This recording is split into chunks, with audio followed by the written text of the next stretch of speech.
On reçoit aujourd'hui Jean Lermier, directeur du théâtre de Carouge.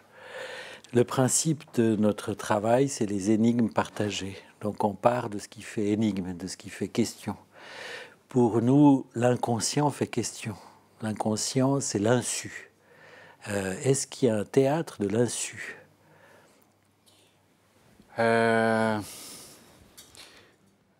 Oui, je crois. On peut le trouver évidemment à travers certains auteurs. Il y a des auteurs qui ont travaillé véritablement sur cette notion-là. Il y en avait qui avaient conscience qu'ils allaient travailler là-dessus, d'autres qui ne l'avaient pas.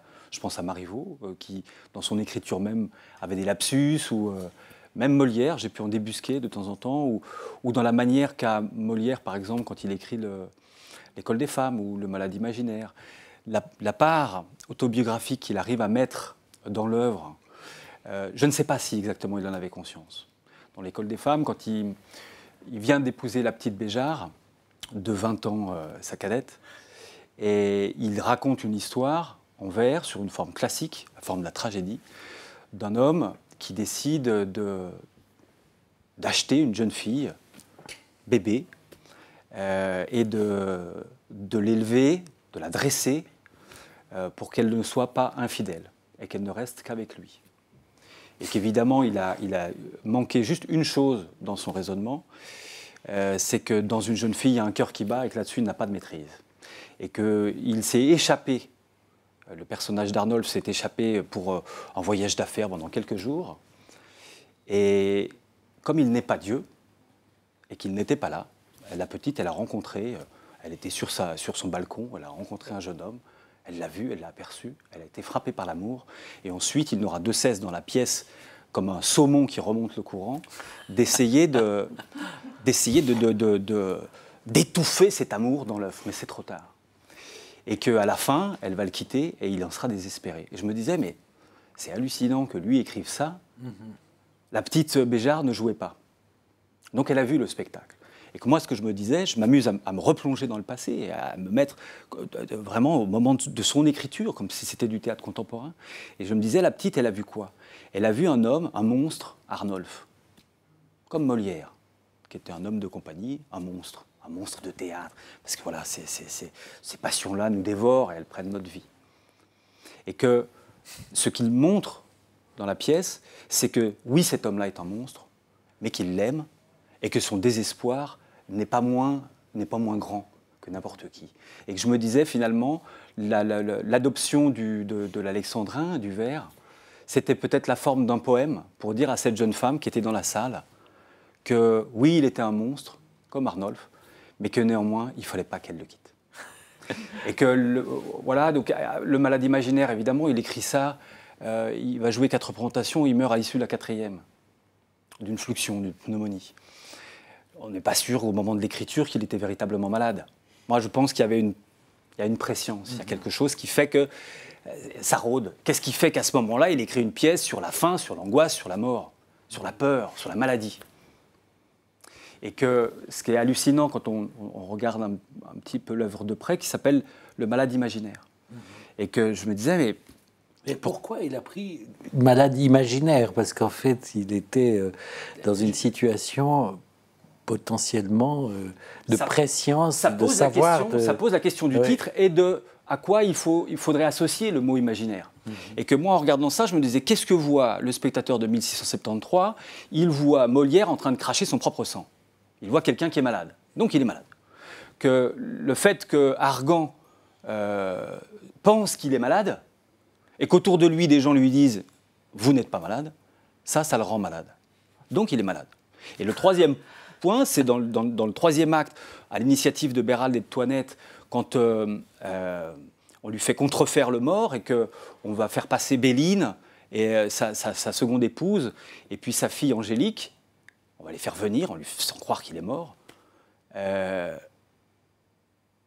Là, à aucun moment, ni Béline ni Angélique ne douteront du fait qu'il est mort. Elles diront « ouais, c'est une blague » ou « non, c'est une manipulation ». Non, bien sûr que c'est pris dans l'improvisation. Il n'y a pas le temps de réfléchir ou de penser ou d'analyser. Mais néanmoins, il y a comme s'il y avait un faisceau de présomption sur la maladie d'Argan. Donc, en tirant ces 3 fils-là, je me dis « il est malade ». Alors pourquoi ça s'appelle le malade imaginaire? Et que si en analysant un petit peu plus près, on se rend compte que à bien des moments dans l'œuvre, dans la pièce, quand les malades, quand les personnages sont confrontés à des situations inextricables, ils doivent passer par le théâtre. Ils doivent passer par la fiction, par l'imaginaire. Cléante qui va se déguiser comme ça en maître de musique pour pouvoir rentrer dans la citadelle et rejoindre sa douce Angélique, Toinette qui va contrefaire un médecin, Argan même qui lui-même va jouer le mort. Et Toinette qui lui dit c'est le poumon. C'est le poumon, ouais, c'est la seule qui n'est pas médecin et qui dit la vérité. Qui dit la vérité, ouais, qui dit ce qui va lui arriver dans 4 jours. Quoi. Exactement, exactement. Ouais. Mais comme quoi, on a besoin du théâtre, de la fiction et de l'imaginaire pour s'en sortir, pour dénouer une situation inextricable. Donc on pourrait dire qu'on a besoin de l'insu pour s'en sortir. Oui, et que j'ai l'impression, moi je dirais de l'art, parce que finalement, qu'est-ce qu'il a fait Molière? Il a écrit une pièce qui lui a permis de passer par une histoire, une métaphore pour traverser l'épreuve dans laquelle il était. Et que l'œuvre d'art, ce qu'il a mis, lui, dans sa pièce, qu'il a couché sur le papier, sa pensée, jusqu'à quel point elle est consciente, je ne le sais pas. Mais que ce qu'il nous livre et ce qu'il nous laisse, c'est... il a fait ce que ces personnages font. Ils sont passés par là. Ça veut dire que l'œuvre l'interprète dans une certaine mesure. Il est interprété par sa propre œuvre. Exactement. Et là où on est face à des génies, évidemment, c'est que dans le 3e acte, quand il discute avec son frère des bienfaits des médecins et de la médecine, et que son frère lui dira « mais il faut vous détendre, mon frère, il faut vous détendre.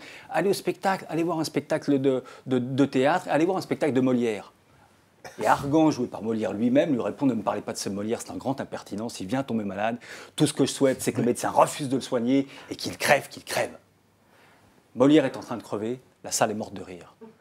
Et que c'est le théâtre qui fait, et l'énergie même du spectateur, qui lui permet de transcender cette épreuve que la vie, qu'on connaîtra tous. C'est intéressant parce que là, on a l'impression que c'est l'inconscient ou ce qu'il ne veut pas dire qu'il met directement en scène. En fait, là, c'est vraiment une mise en scène de l'inconscient. Et comme on tourne autour de l'inconscient, ici on aime bien tourner autour de l'inconscient. Par contre, ce qui est frappant, c'est que dans beaucoup de pièces, il n'y a pas une adhésion, un collage, un rapprochement aussi fort entre la mise en scène de l'inconscient. Il faut aller découvrir autre chose que le metteur en scène, non, c'est intéressant, que l'auteur et ensuite le metteur en scène veulent transmettre. Je veux dire, là, c'est assez direct. Ça me frappe. J'avais jamais pensé dans ces termes. Vous l'avez explicité tellement bien. Là, c'est quelque part quelque chose que Molière a de la peine à exprimer, ne veut pas, et il le met en scène. Donc c'est une mise en scène quelque part directe de l'inconscient. Mais dans beaucoup d'autres pièces, en fait, il faut aller le chercher. Je pense que vous, comme metteur en scène, vous devez aller chercher ce que l'auteur veut dire sans vraiment le dire, et qu'il y a autre chose au-delà du texte. Oui, si on se penche par exemple sur l'écriture de Marivaux, il y a des moments où en répétition, on se perd, ce que j'aime parce que c'est le seul moyen de pouvoir se trouver, se perdre. Donc les répétitions, elle est faite pour ça. C'est qu'il y a des moments où l'enjeu n'est pas du tout celui qu'on croit. Le personnage dit une chose, il en pense une autre, et on apprendra après que c'était encore une autre. Donc ça permet de travailler sur la hiérarchie des motivations. Mais après, au-delà même du travail de l'inconscient, mais on pourrait dire de l'interprétation, je travaille avec des mots, de l'encre, couchée sur un papier. Mon travail, c'est de faire en sorte que même avec Sophocle ou avec Molière ou avec Shakespeare, que l'encre, cette encre-là, l'encre de ces auteurs-là ne soit pas tout à fait sèche, qu'elle reste encore lumineuse, mouillée, vivante. Et que ça passe par la pensée. Les mots ne sont que l'incarnation concrète d'une pensée.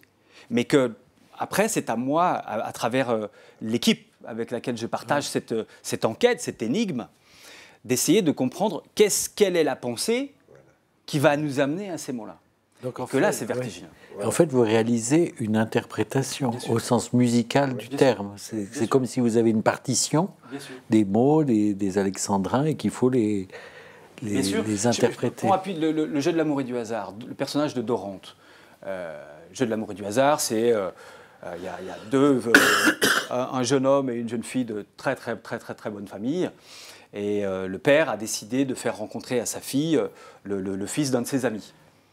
Et puis elle panique, elle n'a pas du tout envie, elle se dit « Oh là là, non, mais qu'est-ce que je vais faire ?» Contrairement à chez Molière, le père n'est pas un barbon, donc il dit à sa fille « Mais tu sais, tu es libre, il n'y a pas de problème. Si tu le refuses et tu n'en veux pas, tu n'iras pas avec lui. Ce que je te demande juste, c'est de le voir. » La fille dit d'accord, elle a une idée géniale, c'est de dire « Si je veux vraiment le voir, alors je vais déguiser ma suivante, Lisette, qui va prendre ma place, comme quoi moi je vais pouvoir l'observer véritablement comme il est, parce qu'il ne saura pas qui je suis, et je pourrais essayer de toucher à sa véritable personnalité. Ce qu'elle ne sait pas, c'est que le gars d'en face, il a fait exactement la même chose.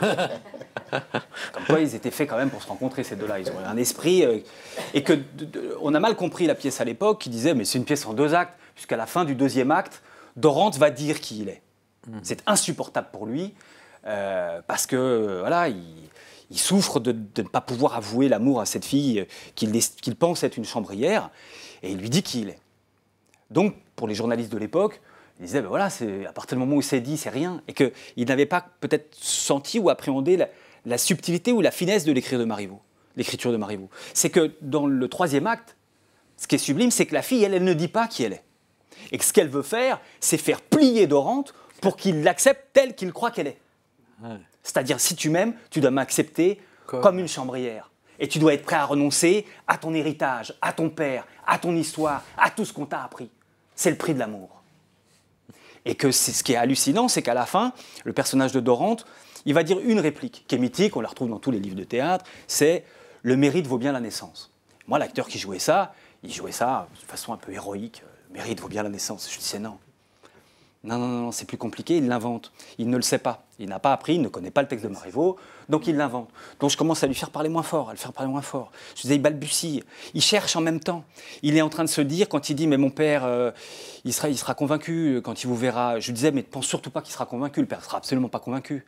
Je lui disais, mais dis-toi que ce qu'il est en train de penser, c'est, ok, bon, j'aurai plus la part de mon héritage, mais on mangera des patates. Voilà, on n'ira pas en vacances. Il est en train d'essayer de se dépatouiller avec cet amour encombrant, finalement. Et que, pour le coup, quand l'acteur, au moment de la représentation, jouait la réplique, « Le mérite vaut bien la naissance », c'était presque balbutié, c'était un truc auquel il croyait qu'à moitié. Parce qu'on assiste on est bien avant la Révolution. Et que c'est des choses qui se disent du bout des lèvres, ce n'est pas des pensées qui sont assénées. Et que ça, c'est le travail d'interprétation et puis d'essayer de rechercher la vérité ou la qualité du rapport entre les personnages et de ce qui leur arrive ici et maintenant. C'est mon travail, j'ai la chance de pouvoir faire ce que je pourrais appeler de la philosophie en 3 dimensions. Et que j'ai la chance, avec des auteurs, des poètes, qu'ils formulent mieux les questions que moi, je ne peux me les formuler moi dans ma vie. Donc, par rapport à cette recherche ou cette quête qu'on peut avoir, nous, au théâtre, c'est moi de répondre à des questions avec plus ou moins d'intuition quand on décide de monter une œuvre et de savoir qu'on va passer des heures à travailler là-dessus, des jours, des mois à travailler sur cette œuvre. Donc on va donner une part de notre vie. Il faut que ça soit nécessaire. Mais que des fois, on ne sait pas exactement pourquoi. On sait que c'est nécessaire, mais on ne sait pas. Il faut retrouver cette nécessité. Oui. Il y a une dimension de nécessité. Oui. Il y a une urgence de la vie, à saisir quelque chose. Exactement. Parce que ce qui me semble, c'est que là, pour nos réflexions sur l'inconscient, parce que c'est entre l'inconscient, c'est-à-dire ce qui n'est pas su, l'insu, et ce qui ne peut pas se dire, parce qu'il y a au fond, il y a la frontière de l'impossible à dire. Il y a la mise en jeu de la frontière de l'impossible. Ils sont dans des situations, ce que vous venez de décrire, qui sont impossibles. Et que ça leur arrive, ils arrivent à exprimer quelque chose qui les dépasse, finalement. Donc c'est plus l'indicible, en vous écoutant, l'indicible, ce qui ne peut pas se dire, l'impossible à dire, que l'insu, Oui, c'est-à-dire que j'essaye, moi, de mettre les acteurs dans une position de laisser surgir la pensée. De ne pas plaquer, de ne pas faire, ou bien sûr, pour pouvoir refaire, il faut savoir de quoi les choses sont faites. Mais ensuite, c'est les mettre dans une disposition qui fait que ça pourrait s'arrêter à chaque instant. Il faut croire Voilà, à ça. c'est ça. Ça Ça pourrait peut. s'arrêter à chaque instant. Donc il faut créer. De retrouver la créer à chaque instant. Exactement. Et en même temps, c'est quand même toujours le même texte, mais c'est ça qui est le grand défi, c'est-à-dire C'est ça qui est d'arriver à vertigineux. garder le tranchant, l'immédiateté, à partir de quelque chose qui est quand même écrit, comme vous disiez, garder l'encre humide, c'est une très belle façon de dire ça, c'est-à-dire comme si on inventait à chaque fois tout en répétant la même chose. C'est ça qui fait peut-être que le travail d'un acteur est un art. Mais comment, alors, c'est quand même, ça veut dire, je ne sais pas, c'est passionnant, parce que ça veut dire que vous arrivez à susciter cette invention permanente à partir de quelque chose qui est, en fait, établi. C'est pas facile d'inventer chaque fois. Il faut alors, arriver donc, il faut être un bon acteur, bien sûr, mais vous devez arriver à leur faire ça et à les mettre en situation d'inventer. C'est ça, oui. Il faut travailler un petit peu. Il y a des fois où on voit les représentations, où on voit que l'acteur s'use un petit peu, ou qu'il a perdu cette fraîcheur ou cette vivacité. Alors après, chacun y va de sa façon de faire. Elles peuvent dépendre d'un spectacle, des acteurs en présence. Moi, il y a des fois où je fais le gamin. Je viens dans les coulisses et je fais l'idiot pendant la représentation. Et tout d'un coup, les acteurs ils sont comme ça, hop, ils retrouvent la vie. C'est des trucs de mômes de cours de récréation. Oui. Mais c'est pour leur dire, je suis là, allez, et on va s'amuser, on va retrouver le truc, pour les stimuler, pour les rendre vivants. Oui. C'est-à-dire rendre l'encre humide, quoi. Exactement. Rendre l'encre vivante, l'écriture vivante. C'est ça. Mais l'inconscient sur parce que forcément, après, c'est aussi tant dans les œuvres qu'on peut être amené à choisir. Compliqué, pourquoi on choisit celle-ci plutôt qu'une autre? Ça peut être le hasard d'une rencontre dans une bibliothèque, d'un livre, et puis il y a parfois des livres qui s'imposent. C'est comme ça. Et que de ce pourquoi, moi j'ai fait vœu de rentrer dans le monastère du théâtre quand j'avais 12 ans. C'est très compliqué de saisir la part de l'inconscient. J'ai mis énormément de temps à faire des liens et à relier. J'ai des souvenirs de théâtre de quand j'étais tout petit. Et petit, deux versions du Petit Prince et une du Misanthrope.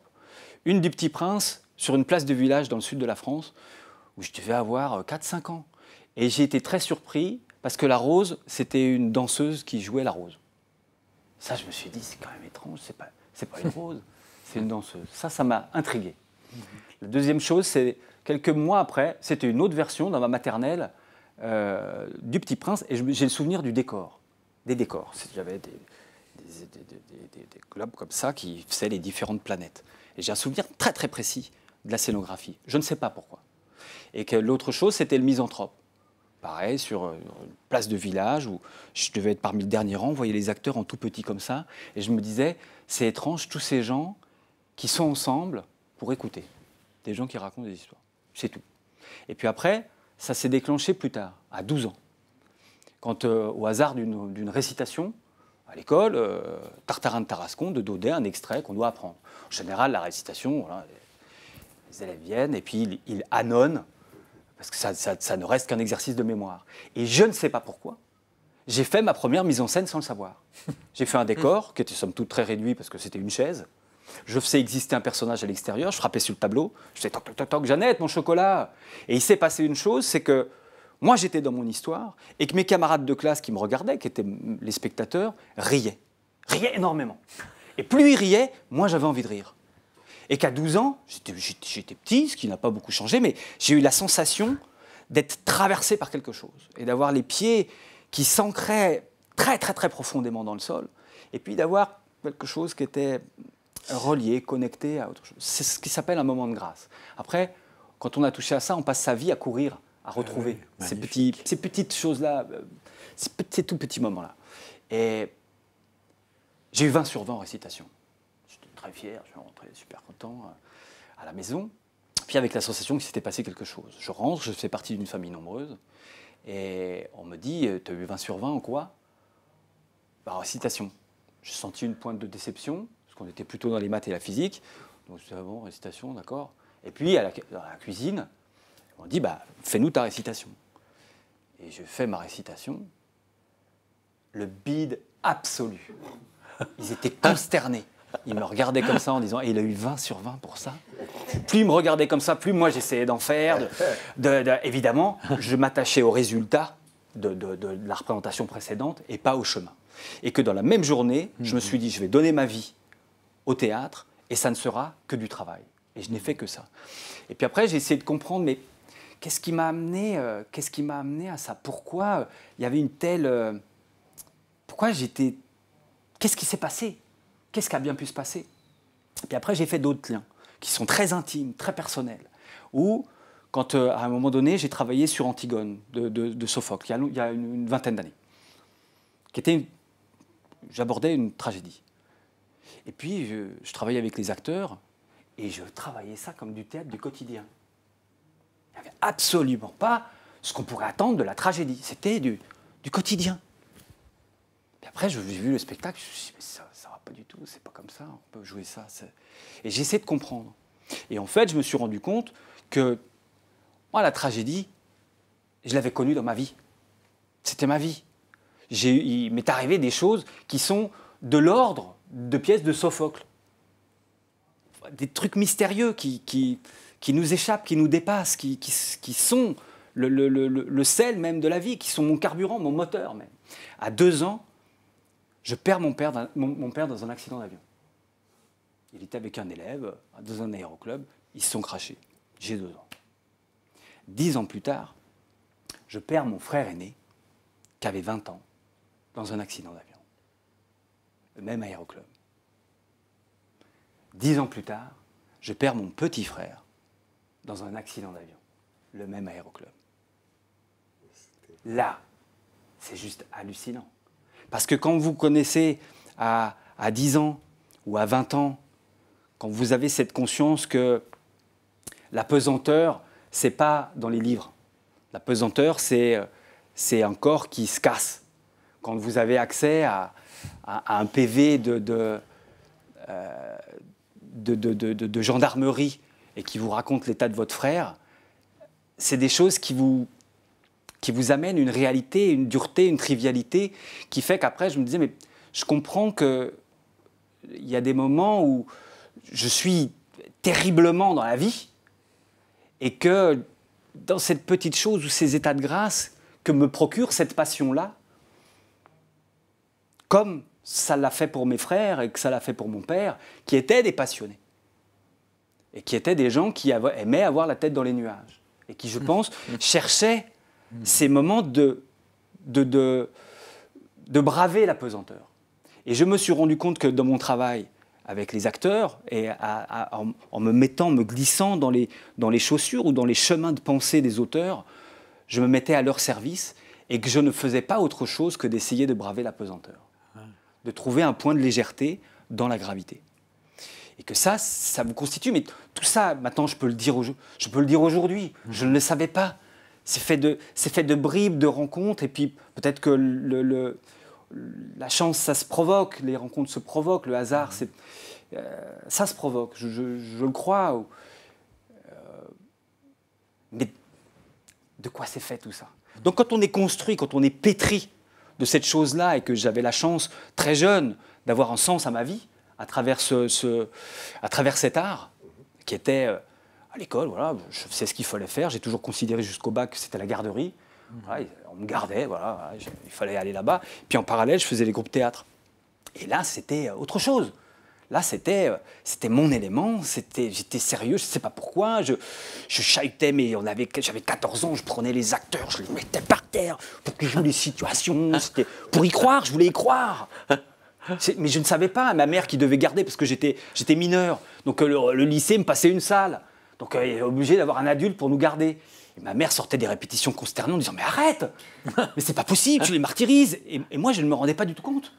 Je ne me rendais pas compte de ce que je faisais. Un de mes spectacles, j'ai une personne qui travaillait chez nous à la maison, qui venait voir un de mes tout premiers spectacles, j'avais 14 ans, Du vent dans les branches de Sassafras, au Baldia.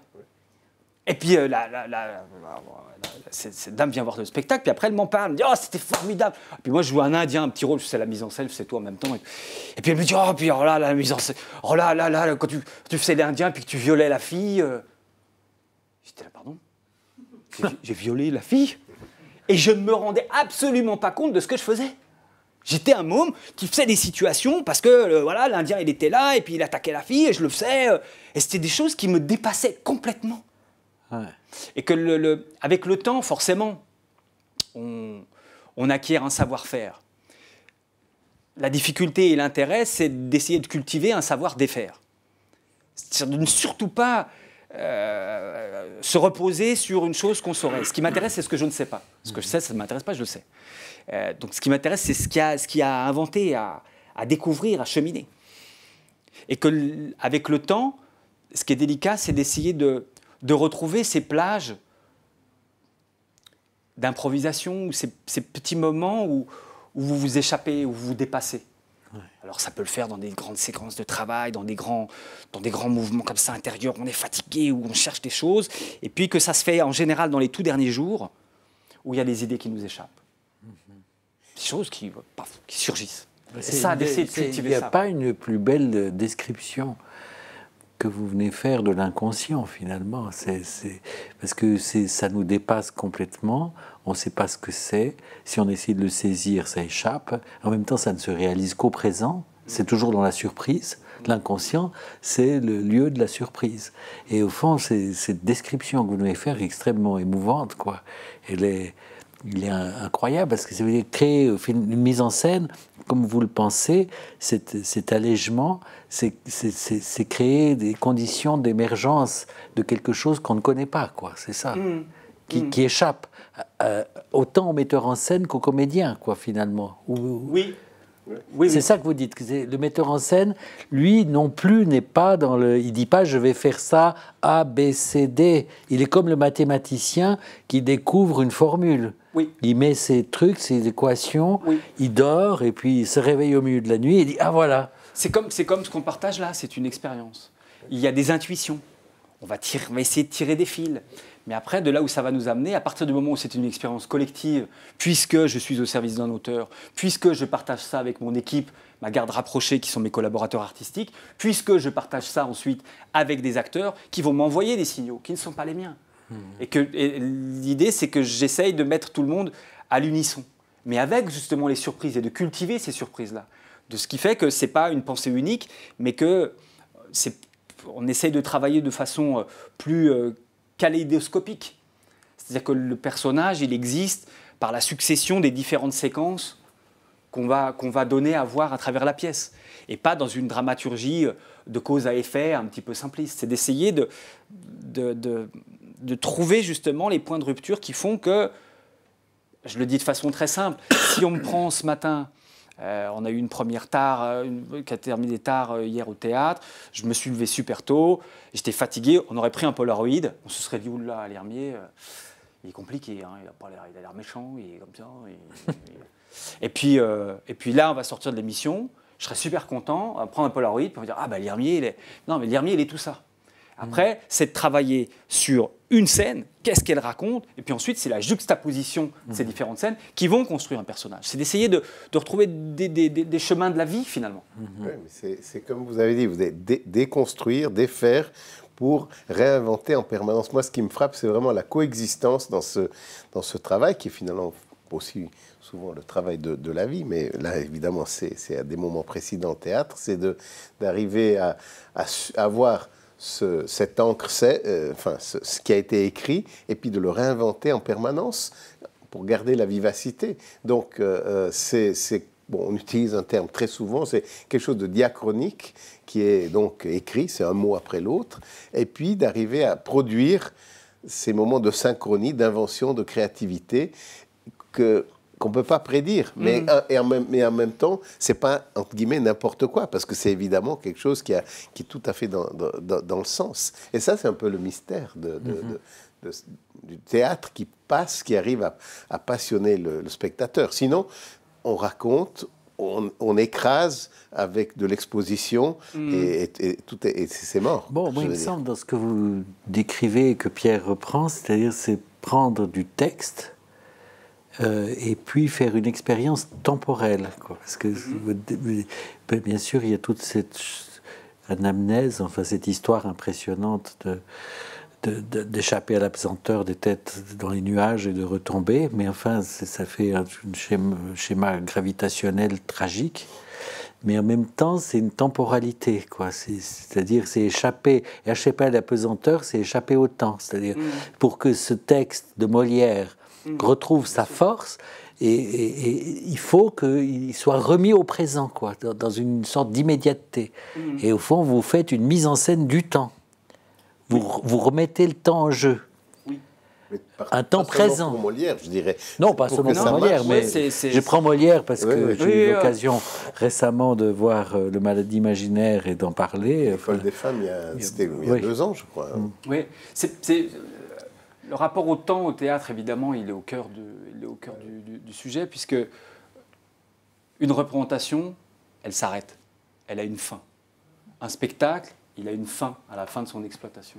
Et que là aussi, ce que je me suis rendu compte, c'était que finalement, il y avait quelque chose de philosophique dans cette pratique-là, c'était d'appréhender le monde tel qu'il est, c'est-à-dire fini, qui peut se terminer, que la vie se finit. Et que moi, des deuils, finalement, je n'ai fait qu'en rajouter et en mettre plein, avec des fins de représentation, des fins de spectacle, des fins, et d'appréhender et de vivre, de côtoyer, et d'essayer même en harmonie avec ces fins-là, de travailler. Donc la question du temps, pour moi, elle est au cœur de notre travail. Et que une autre chose, pour moi, j'y vois un lien. Il y a un texte théorique de Kleist qui s'appelle « De l'élaboration progressive des idées par la parole ». Il dit en substance, les Français disent « l'appétit vient en mangeant » et moi je dis « la pensée vient en parlant ». Et que moi, ça a été tout un terrain de recherche après, avec les comédiens, d'essayer que les mots qu'ils disent, ça soit de la pensée. Véritablement, d'essayer de tendre vers ça. Et que j'ai eu, moi, comme comédien, quand je faisais l'acteur, je travaillais une fois avec un metteur en scène qui s'appelait André Engel, au Théâtre de Vidy, à Lausanne. On travaillait, il allait monter Don Giovanni à l'Opéra de Lausanne. Et il voulait travailler avec des comédiens de théâtre pour voir si le livret de Da Ponte tenait le choc sans la musique.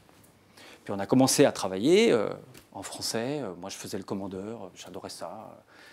Il mourait, justement, voilà. Donc je mourais comme ça, et je lui faisais, à chaque fois, il était impressionné, il me disait « ça va, tu t'es fait mal ?» Parce que je simulais qu'il avait un accident, en fait. Que c'était pas Don Giovanni qui le tuait, mais il le bousculait, et paf, il passait par la fenêtre. Voilà, je lui disais « c'est un accident ». Voilà. Et puis, pour le coup, voilà, donc j'aimais, ça m'amusait parce que je surprenais le metteur en scène. Puis au bout d'un moment, il m'a dit « mais travaille Don Giovanni ». Et puis moi, j'étais là, je me posais toutes les mauvaises questions. Mais Don Giovanni, il faut qu'il soit séduisant, donc il faut qu'il soit comme ci, comme ça. C'était épouvantable. Et puis après une semaine de travail, il a dit « mais si ça ne vous dérange pas, on va continuer de travailler en italien ». Moi, j'étais là, mais je ne sais pas parler italien, moi, je ne peux pas... Il dit, c'est pas grave, lisons-le une fois en italien. Et on a commencé à lire en italien, et ça a tout changé. Parce qu'évidemment, ça n'était plus moi. Oui. Et que le masque, il était dans la langue même. Et que c'était excusez-moi, hein, parce que là, je caricature. Mais déjà ça, c'est une autre posture, c'est une autre... je sens que mon diaphragme, il est un petit peu plus haut. Ça joue dans mon corps même, la langue. Et que là, je me suis dit, ouh, ça commence à m'intéresser, ça. Et que je rentrais chez moi tous les soirs, j'écoutais l'opéra, je notais les accents toniques, je savais le texte en français, et je l'ai appris en italien. Et que là, j'ai fait une découverte qui, pour moi, a été fondamentale. C'est qu'ensuite, quand je devais jouer Don Giovanni, je pensais en français. Et que l'espace, le moment, le temps, entre ma pensée en français et le moment où j'allais proférer les mots, le dire en italien, c'était l'espace du jeu. Il était là, le jeu. La distance nécessaire. Exactement. Pour inventer. Et que je me disais, mais c'est vrai qu'en français, je pense, puis je dis, comment on peut trouver cet écart, ce déplacement, cette friction, cette torsion qui fait que ma pensée ne colle pas exactement aux mots qui viennent. Cet espace de recherche. Et que là, j'ai trouvé ça fascinant à travers la langue. Alors après, on peut le trouver à travers le masque. Il y a des effets théâtraux pour créer cette distance. Mais là, j'ai pu l'appréhender dans le travail d'acteur, et ça a été quelque chose de vertigineux. Parce que tout d'un coup, on a l'impression d'accéder à de la liberté. Oui, c'est ça. Et ce décalage, cette distance, de nouveau, c'est ce qu'il faut créer, j'imagine, parce que ce qui tue quand on va voir une pièce de théâtre qui en avait, c'est que c'est de l'exposition, c'est de la présentation directe. Il n'y a pas un décalage, il n'y a pas de décalage même temporel, il y a trop. et ça tue. Et donc, ce que vous dites avec ce décalage, ça enlève quelque chose peut-être et ça permet un espace de liberté et d'invention. Cette petite distance, ou je dirais pas séparation, mais cet espace-temps entre la connexion du cerveau et puis le moment où on décide de le proférer, c'est un moment extraordinaire. Et qu'il y a des acteurs, par exemple, qui travaillent avec ce qu'on appelle des oreillettes. On leur met une petite oreillette dans la tête, dans l'oreille, et puis on leur souffle le texte. Alors bon, il y a des acteurs qui sont fainéants ou qui n'ont plus de mémoire. Donc ça, c'est pas très intéressant. Mais j'ai travaillé en France avec un acteur qui s'appelle Serge Merlin, qui est un immense acteur, et que lui, il travaille à l'oreillette. Puis tout le monde me disait oui, mais bon. Et puis moi, je l'ai vu travailler. Et que ce dont je me suis rendu compte, c'est qu'on travaillait 4-5 heures avec lui, que la personne qui lui souffle travaille ces 4-5 heures, et puis travaille 4-5 heures après. Parce que Merlin travaille avec cette personne en lui faisant travailler les intentions de jeu. En lui faisant travailler ce que lui, exactement comme lui, voudrait le jouer. Et qu'au moment de la représentation, quand Merlin il est sur le plateau, il a dans l'oreillette tout. On lui dit tout. On lui dit le texte, on lui dit les déplacements, on lui dit tout. Incroyable. Et que lui, ce qu'il me disait, il est spécial, hein, c'est un très grand acteur, donc il est un peu... mais lui, ce qu'il disait, c'est la voix de Dieu. C'est la voix de Dieu. Mais que moi, je l'ai vu jouer du Thomas Bernhardt, le réformateur, au TNP, devant une salle où il devait y avoir 400 jeunes.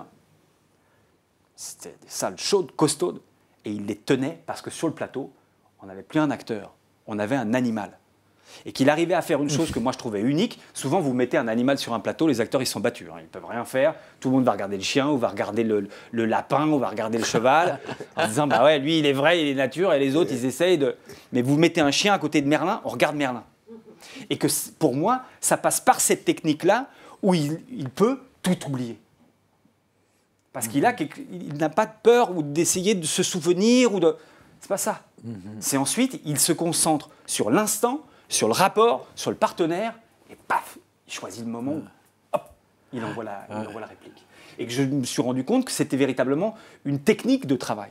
C'était quelque chose de formidable, si tant est qu'on l'utilise comme ça. Si vous l'utilisez comme Gérard Depardieu, qui est au Théâtre de Paris, parce qu'il n'avait pas appris son texte, vient le jour de la représentation, et puis on lui souffle tout le texte. Il se trouve que le Théâtre de Paris, il est à côté d'une caserne de pompiers.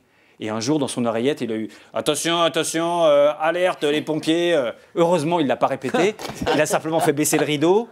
Voilà, ça c'est stupide. C'est pas du travail, vraiment, sur le fond. Mais ce qu'en fait Merlin, c'est-à-dire cette quête d'essayer de tout oublier, de se mettre dans un état de disponibilité.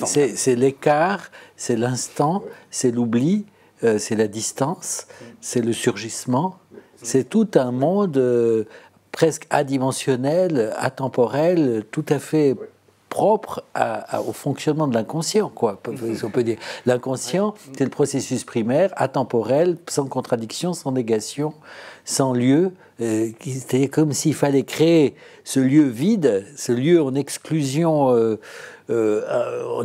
interne au texte, au corps, à la scène, pour que le théâtre ait lieu, quoi. C'était pour qu'il y ait un effet de vérité.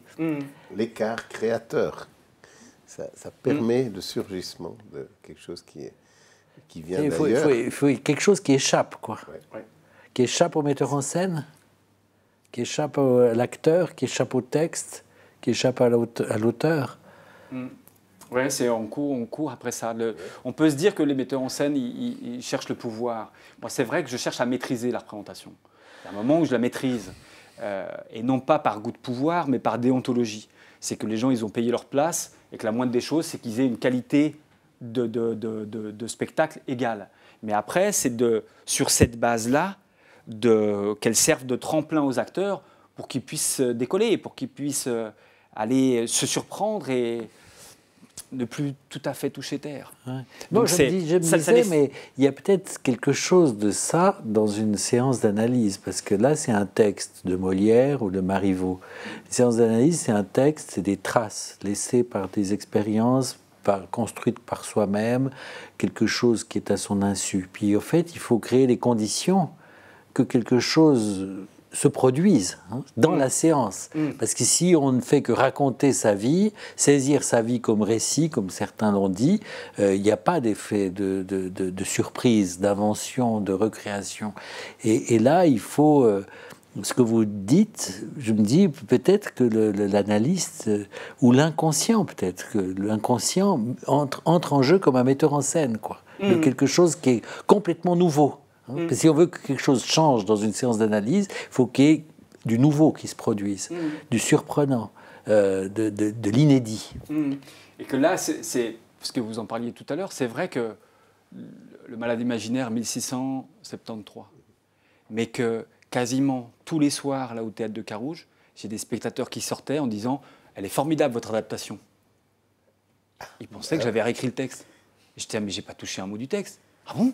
Mais là, quand ils disent ça ou quand ils font ça… Ouais. » J'étais « Non, ça c'est écrit par Molière, c'est dans le livre. » Et là, on se dit « Bah oui, l'art des acteurs, la grâce des acteurs a fait que c'était en train de s'écrire sous leurs yeux. » Mais c'est intéressant ce que tu dis par rapport à la séance de psychanalyse, parce que là, il y a un dispositif technique que Freud a inventé, qui favorise peut-être ce décalage. Oui, c'est la création d'un écart. Oui, j'ai déjà demandé, c'est posé cette question, puisque tu la rappelles. Je me disais, mais bon, Freud, metteur en scène, quoi. Qu'est-ce qui lui a pris? Parce que Freud n'était pas forcément obligé de faire du Freud. Il était Bergasse 19, tout à fait libre.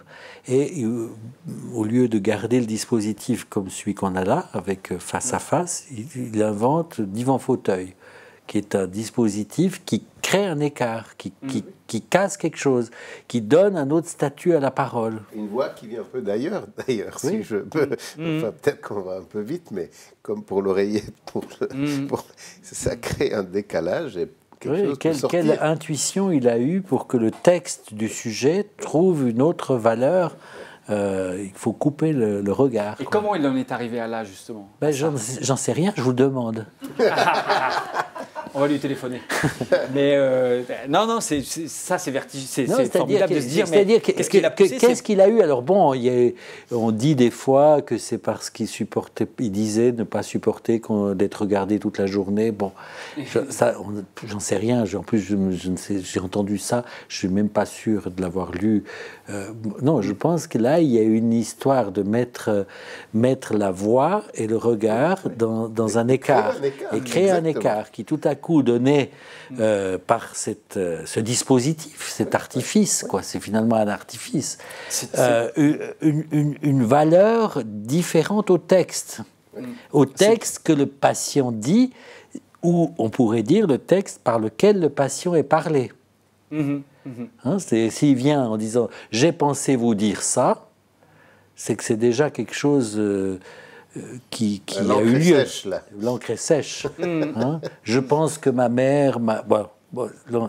il faut que ça soit de l'ordre de la nécessité, d'une expérience avec la parole en termes d'urgence, quoi. D'urgence dans la séance. Il a fait une scénographie, il a fait une mise en scène.